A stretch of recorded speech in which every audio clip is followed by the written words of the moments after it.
Good morning, YouTube friends. Welcome back to the channel. It is Wednesday, May 21st, 2025. It is about going on 10:30 now. So today's vlog is going to be a little different. It's going to be different. It's going to be kind of about me, about my life, what I suffer with every day, and just to get to kind of know me a little bit. Figured I would do something like that, and then I might throw some clips throughout the day in there, but I have therapy at 1, so I have to leave here about 12:40. I might go shopping depending on how I feel. Shopping scares me. Like, I have to give myself a pep talk just to go to the store. I don't like being around people. I don't like when it's crowded. I don't like any of it. I want nothing of it. But I told myself I will try to go to the store today. So I'm going to take my coupons with me and see what happens if I can get myself to go. But I doubt it. I'll probably come right straight home, because that's just how I am. But I'm glad the appointment's a little earlier today instead of around supper time. Because then I literally have to come back from my appointment at 4 because it's an hour. And then I have to rush and start supper and hope that it's done by then. And I don't know what to have today. I was going to have burgers maybe. And not burgers, but hamburger helper. We'll see. I'd have to go pick one up because I don't have any really good ones here. But, so today's vlog is going to be kind of about me, what I suffer with, and what kind of my life, I would say. I mean, I'm not going to share like crazy like names and specific events, but I'm going to kind of explain to you my story and why I became a vlogger, or why I started vlogging, I guess you would call it. So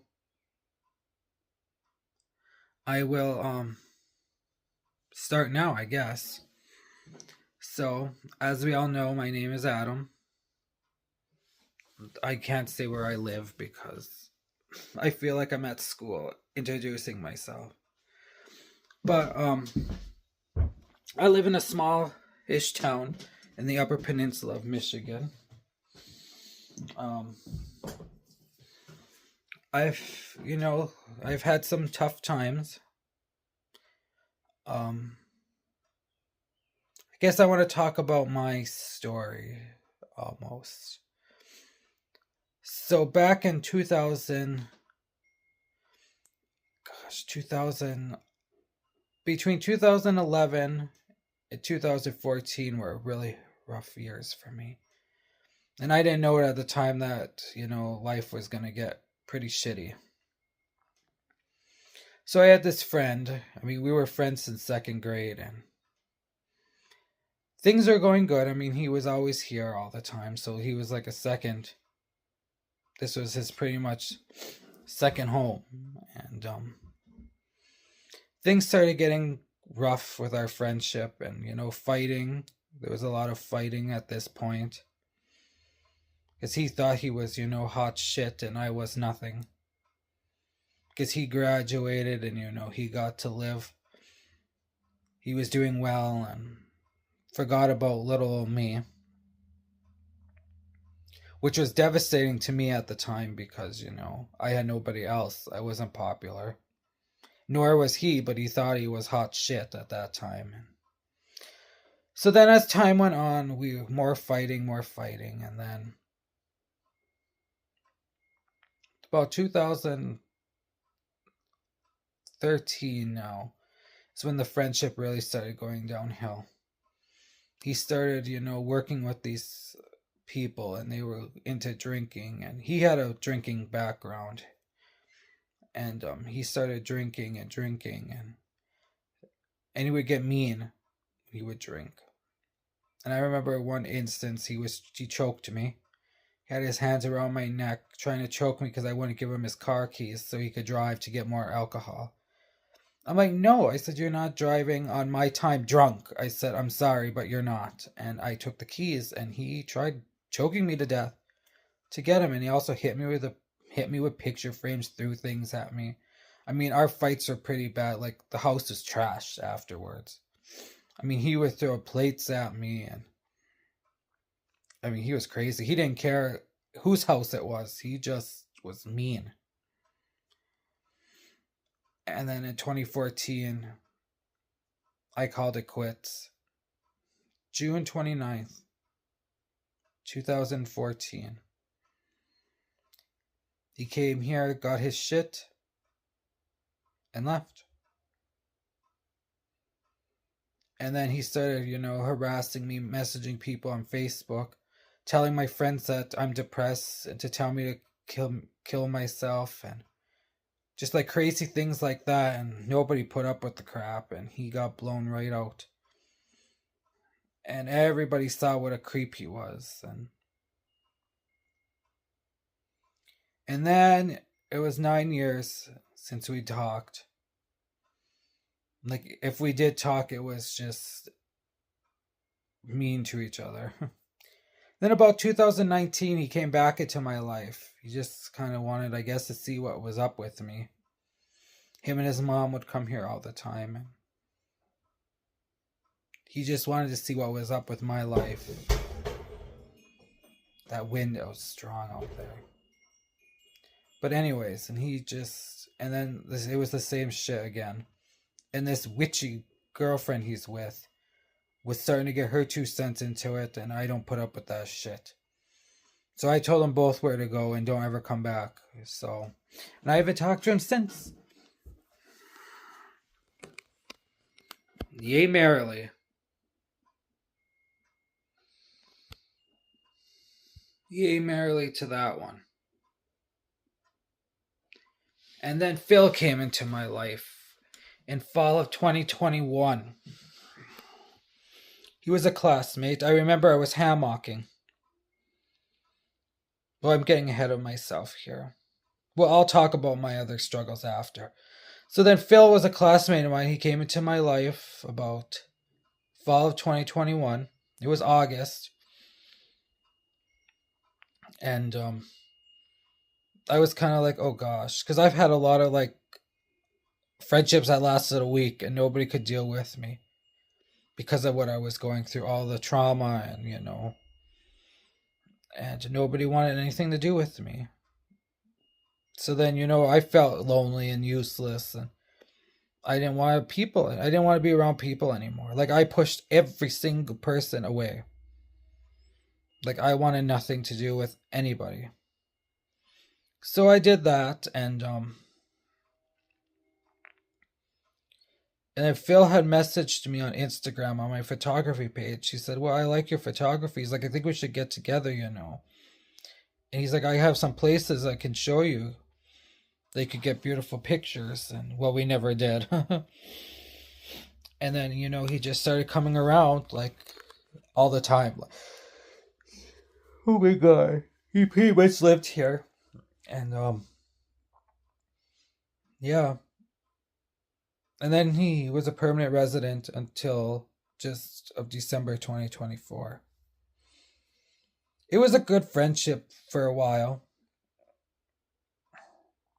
And then December of 2023 was rough. It almost ended then.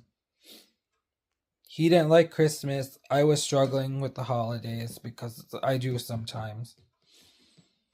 December is a hard month. I love Christmas, but I also don't. It's a love-hate thing. And then, and then in October 5th it was, I had gotten a text message about 7 o'clock in the morning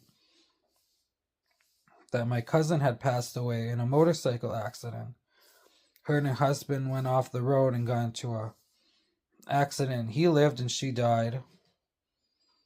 And that just tore my whole world apart. I don't remember much of that day. Like, there's no memory of that day. I remember that. And it was a cold day, like a dreary, rainy, cloudy day. I remember it. And I remember going for a walk, like trying to gather myself, and I don't remember anything after that. I remember going to pick Phil up because he was coming here, because that was his day he came here. He was the first person I texted. Like, I remember that part. And then he was in denial. Because we had just all been together, like, a week prior to that. Like, something was telling me we needed to all get together because this was going to be the last time we were together. As crazy as that sounds. And I cherished that day because something in my gut was telling me this was going to be the last time we were all together. And her husband was put away in jail that time, so he wasn't around. And so I said, so we all got together. We had a nice barbecue in here. We got a picture out on the side here by the fire pit because we were all sat around the fire pit for a little bit. It was too short. I felt like the day went too fast. Like it was rushed. Like there was no like just chilling and relaxing. It was, we need to go. And she was worried about trying to get him out of jail. But I'm not going to say much more about that. And so yeah, then a week later, the day before that, we got together with some friends of ours, some old classmate friends, and we had a barbecue. And then that night, it was really stormy. Phil and I were out here, and he was drunk, obviously. When wasn't he? And I remember videotaping the storm. Well, then that made me feel over easy because I thought she died in the storm, but it was a whole different situation, unfortunately. It wasn't an accident.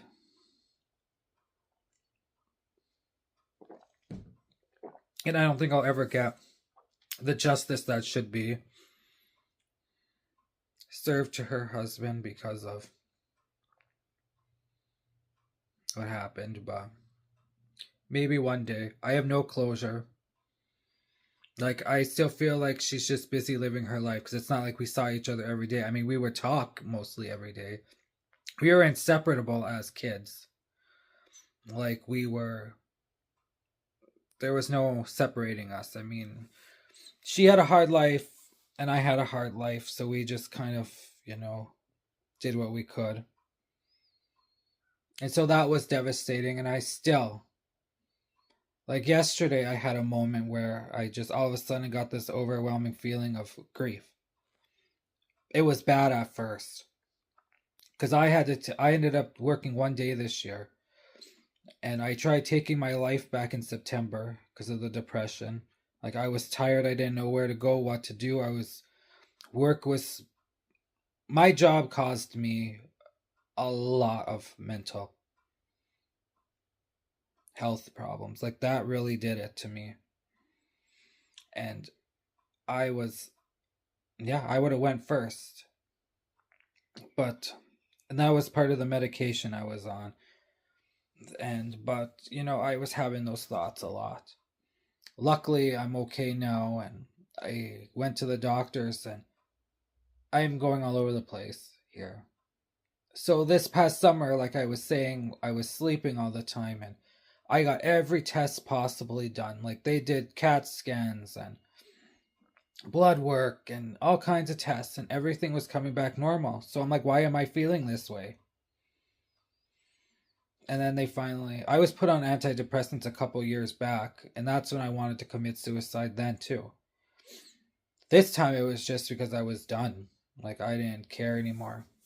I just didn't want to live anymore. I was stressed. I felt trapped. I didn't know what to do. And then, I thought it was something physically. I was physically ill. I thought something was wrong with me. And they did every test in the book, and nothing was wrong with me. So finally, in about September, I got diagnosed with severe depression, anxiety with panic attacks. And it's a neurological problem that I will live with for the rest of my life. And a lot of medication will not work with me. It's weird, but my body rejects it all. So, because I got a $5,000 GeneSight test done, and yeah, I'm not compatible with a lot of things. And the stuff that I am compatible with will give me side effects. So the doctor said, let's just stay off of medication for now. Let's try therapy. So I've been seeing my therapist since October, September, end of September into October. I was able to get into somebody, and one of the best therapists in the area. So I was lucky to get into her because of how severe I was. And it's helped tremendously.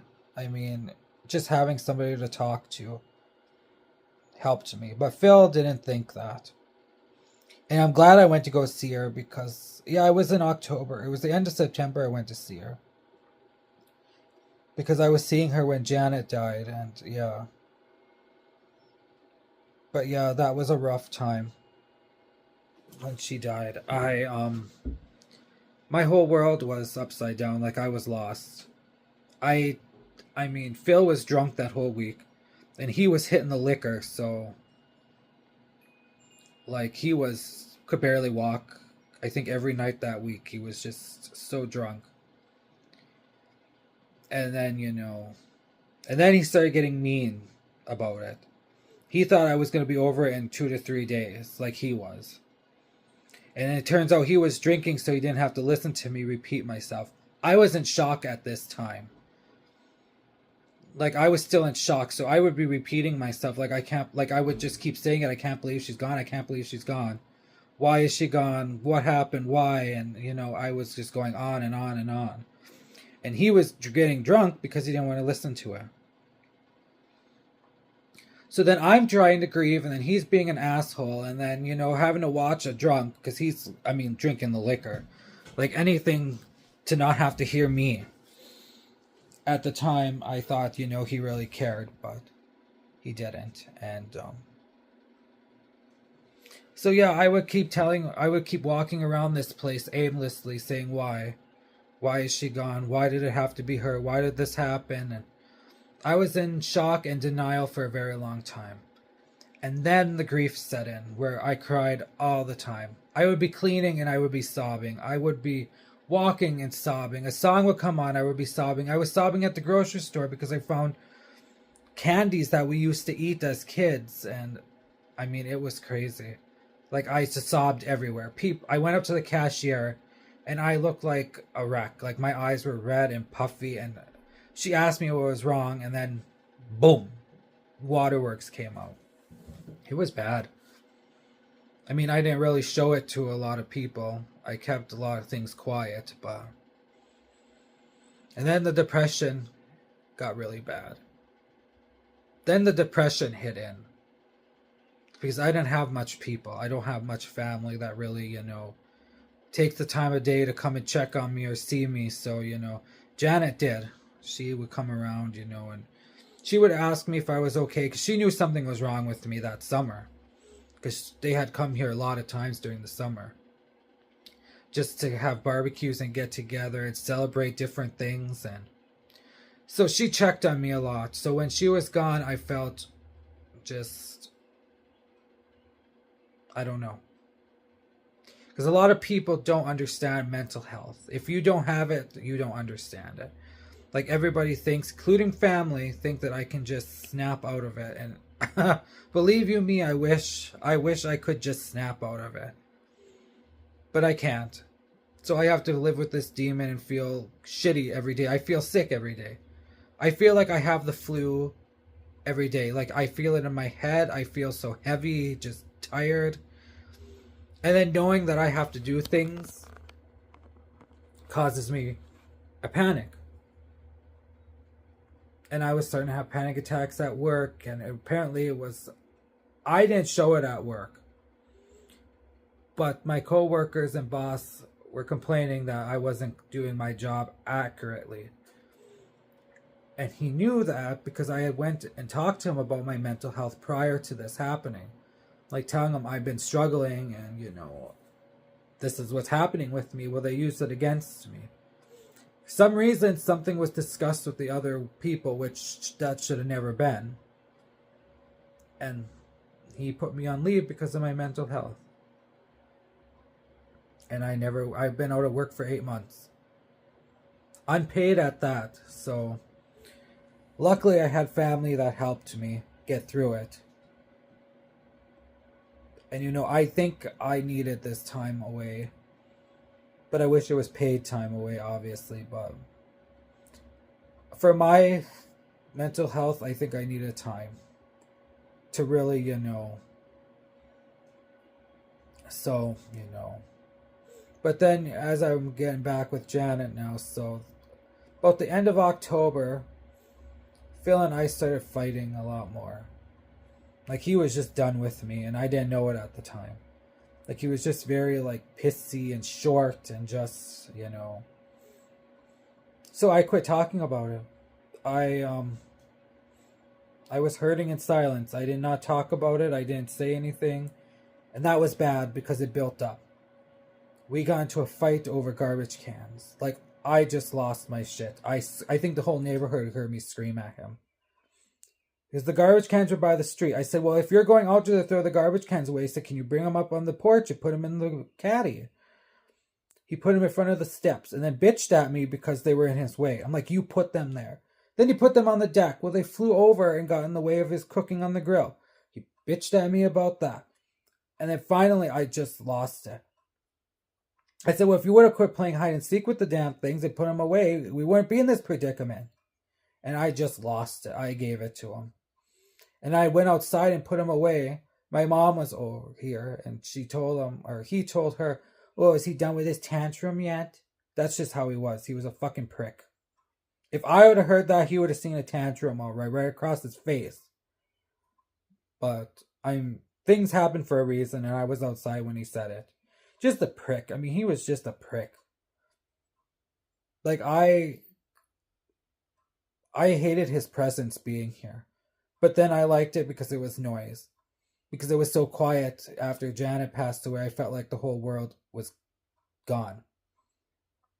It was just so gray, ugly, and quiet. And I was struggling.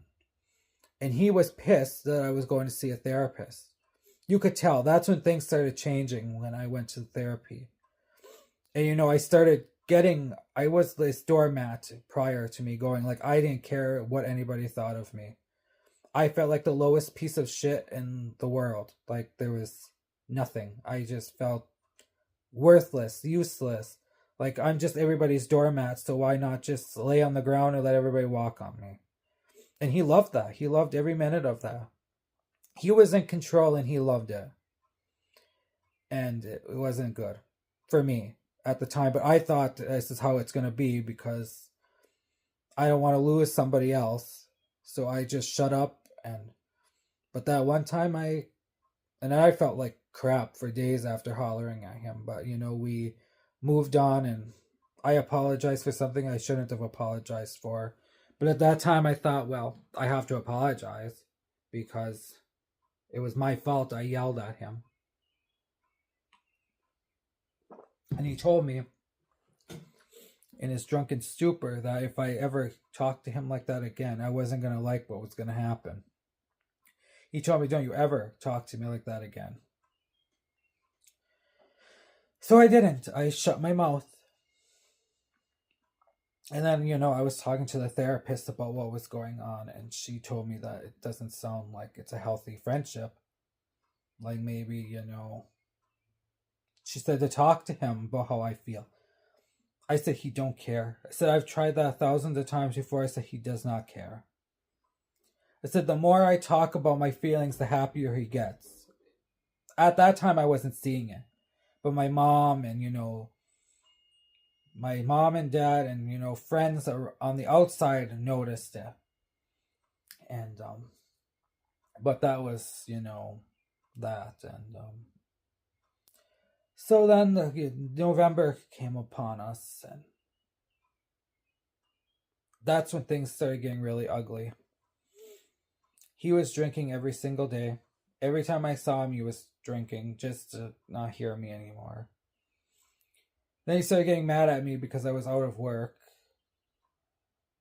Yeah, I had food assistance for myself. So nobody had to take care of me. So I don't know what his problem was with that whole thing, but I So I did that, and we started fighting a lot. He was getting really ignorant and really like short, and we had gigs because we did DJing together. And we worked so hard to get where we were, and he was starting not to care anymore. And I was starting not to care anymore. Like, I just didn't care. Like, I didn't want anything to do with it. And so he started not caring either. And so, and we ended up having Friendsgiving because I would think I was sick. Or no, we ended up not having Thanksgiving because nobody wanted to do it. So we had a Friendsgiving with like friends and stuff, and I was getting crabbier at this time. I was getting really bitter because about November, the anger, October was sadness and denial, and then November came around and it was sadness because I knew the holidays were coming, and I didn't want to, I wanted nothing to do with it. Like, I felt like I was being forced to celebrate when I just wanted to lay in bed and not want nothing to do with it. So I'm getting crabby at this time. Like, this time I'm really giving it to him, and I didn't give a rat's ass what I said. I didn't care anymore. Like, I was done. Like, I don't care if the son of a bitch leaves today. I just didn't care anymore. I was afraid of being alone and not having anybody, but I didn't care. I was like, I didn't care anymore. I wasn't happy. The friendship was just a joke at that time. And here I thought he was going to be a good friend and support me going through such a shitty time in my life. But he loved every minute of it. I'll get to that after. And so I was getting really angry. So we fought a lot in November. I think the worst fight we had was the end of November, or was it December? I can't even remember. It was a Sunday because we had a Christmas gig. Yeah, it was a Sunday, so it was in December. But anyways, I was getting angry at him during Friendsgiving. Like, I was tired. He was outside here in this shed drinking, watching TV because he wanted a new damn TV out here. So we got all new Wi-Fi and cable boxes and TV, a big huge TV. And he was bitching about it because he had too many channels. Then at first he didn't have enough, and you could never keep him happy. It was like a losing battle. I went out on Black Friday and got this fucking TV, and he was ungrateful about it. And he gypped me on money for it. Luckily, my dad helped me with the rest of it. Because the son of a bitch gypped me on money. Yeah, and the damn TV almost burnt the shed down. Should have sent it with him. Take his own Karma TV with him. But yeah, so I was so pissed off on Friendsgiving. I was just unhappy. Like, he was out here drinking, not lifting a finger, sitting in front of, babysitting the damn smoker. I'm like, it's not going to cook any faster. I'm in the house, cleaning the house, getting everything, because I had to go and buy his damn TV that morning. So here I am cleaning the house, doing this, doing that, and trying to cook, and I'm burning things, and I was just done. I didn't give a rat's ass. I said, I don't care what the hell happens. I was so over it. I was hurt, and I was angry at that time. So that was the anger part of the grief process. And I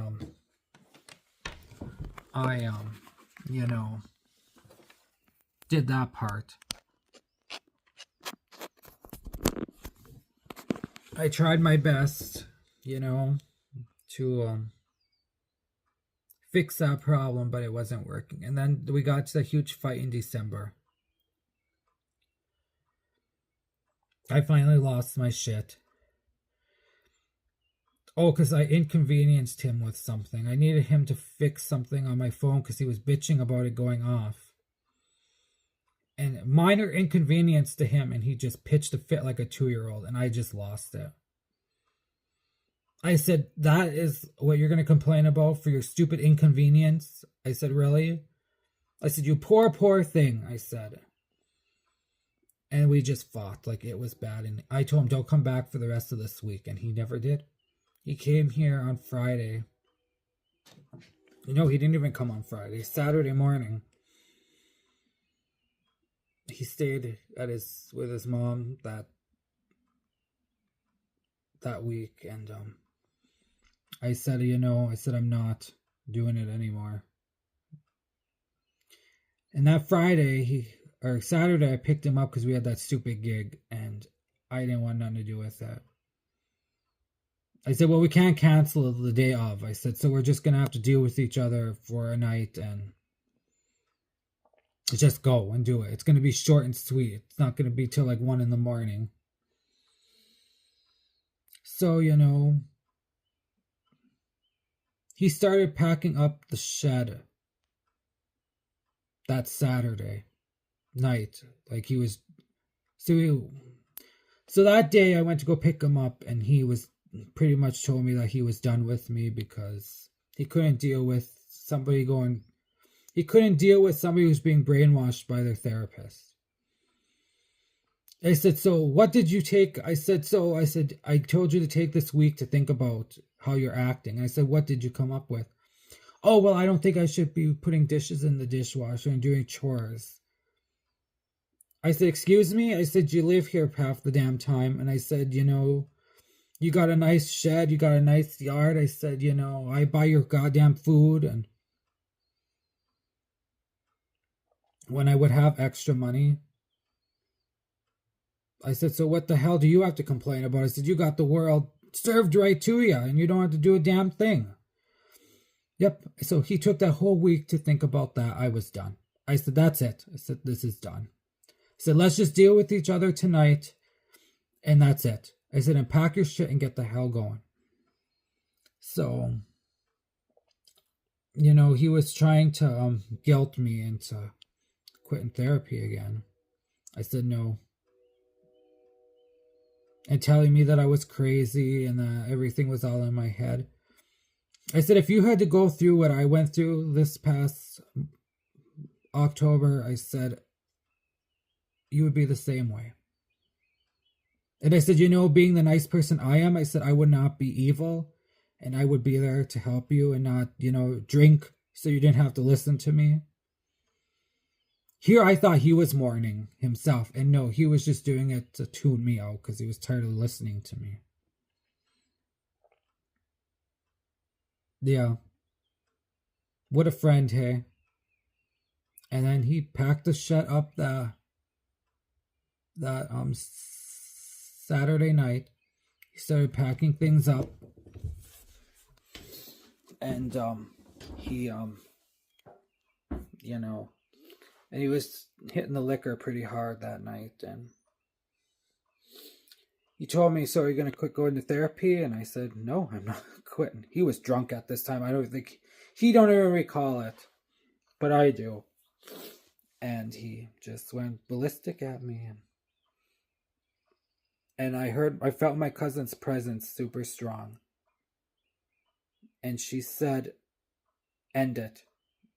Like she was right there with me. I heard her voice and all, and she said, end it. And I did. I told him I'm done. I said, I pack your shit, and I said, get the hell out of here. I said, I don't ever want to see you again. I said, you're not somebody I want to be around. I said, I can't keep doing this anymore. And then he, after he got off his piss pot, he agreed that, yeah, I guess, I should. He destroyed this shed. We had to repaint the floor, clean it. It was just terrible. He didn't take care of anything around here. It was like cleaning up after a toddler every day he was here.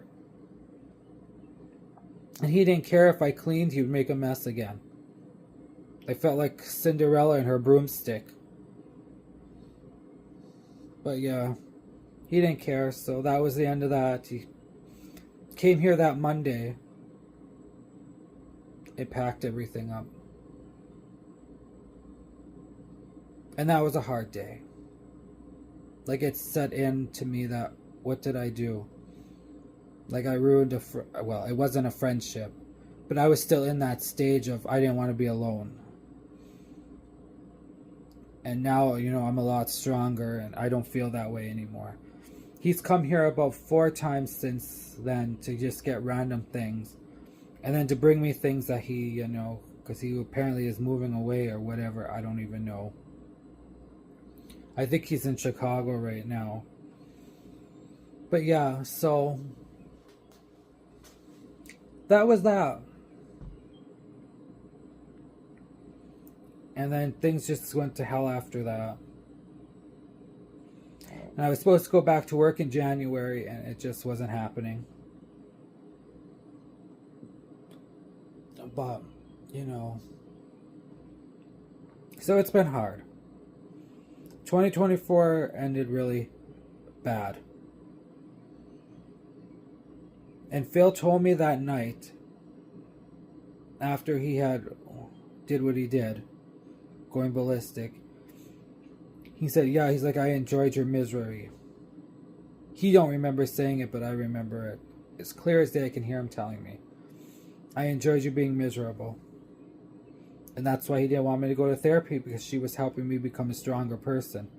And she was helping me find my self-worth, that I'm not this useless piece of shit that I thought I was for how many years of my life. And so the depression has gotten somewhat better. But then we finally got a diagnosis in September with my panic attack and anxiety and PTSD and all that stuff. So then we began treatment for that. And here I am today. I have panic attacks a couple times a day, sometimes a couple times a week. I'll be asleep and I'll wake up in a panic at 3 something in the morning.